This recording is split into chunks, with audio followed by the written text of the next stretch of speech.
beginning of the movie, we see a large barren land. A young man named Jerome Holm narrates to us that he hasn't seen this land when it was green, but his father has.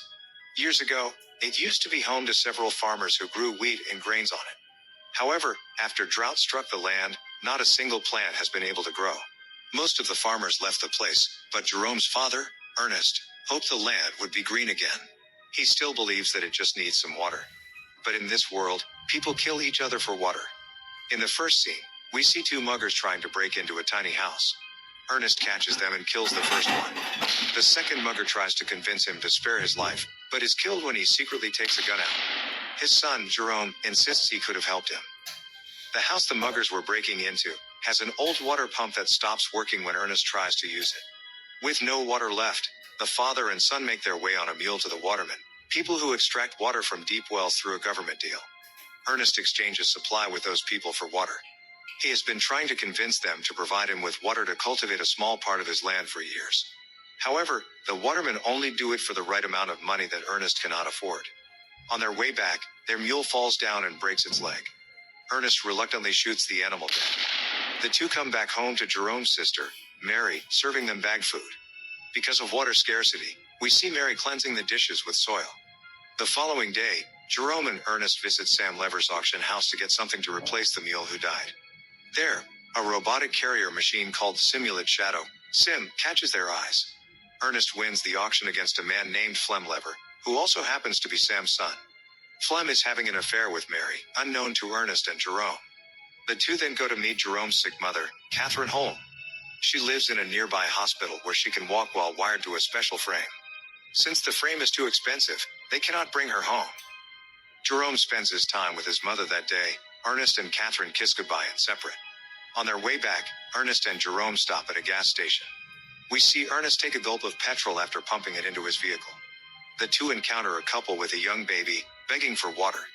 The father, Robbie, wants to sell the baby because they cannot afford to take care of him, but Ernest advises against it and tells him that he'll help them with water. Robbie knows of Flem and Mary's affair, and hints Ernest towards it. At home, Ernest confronts Mary about her sneaking out frequently, but she claims that it is her freedom and tells her father that she hates him. She tries running away, but Ernest locks her in her room and nails her window shut. One morning, Ernest and Jerome wake up and notice that their robot, Sim, is missing from its shed. Someone had stolen it. Ernest assumes it was Flem and goes to his house, but finds out from Sam that he has left with a truck that morning for the mountains. Ernest then goes looking for him to the watermen, but they knock him unconscious. When he regains consciousness, it is already night. The watermen accuse him of stealing their supplies. Ernest insists that he didn't steal them, but their leader, Caleb, attacks him.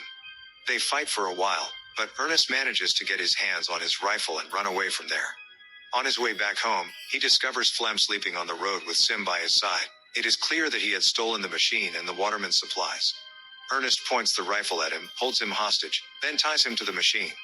He wants to take Flem back to the waterman to prove his innocence. On their way, Flem makes comments about Mary, which angers Ernest. After walking for a while, both of them get thirsty.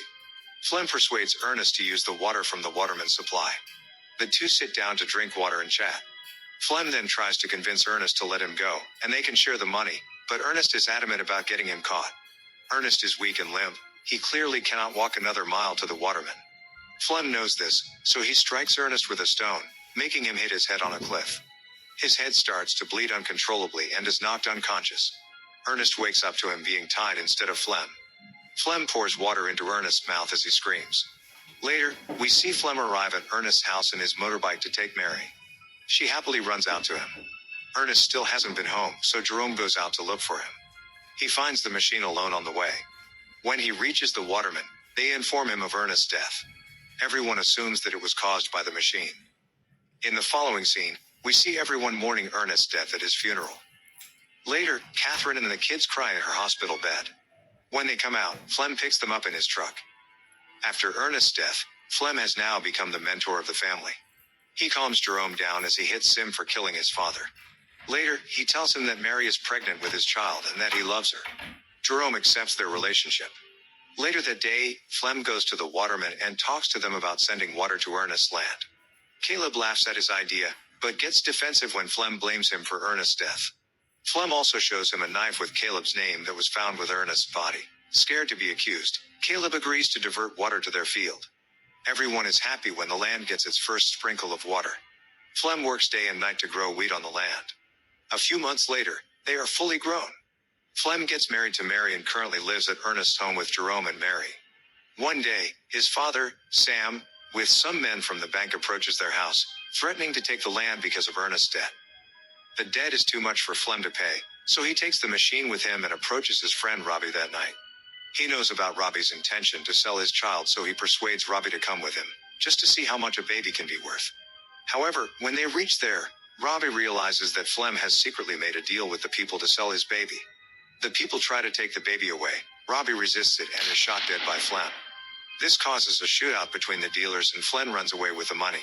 However, the robot, Sim, is shot and damaged. This activates the auto mode in the machine, which causes it to return back to its manufacturer, Calvin Hoyman. The following day, Flem pays the bank from the money he sold the child with.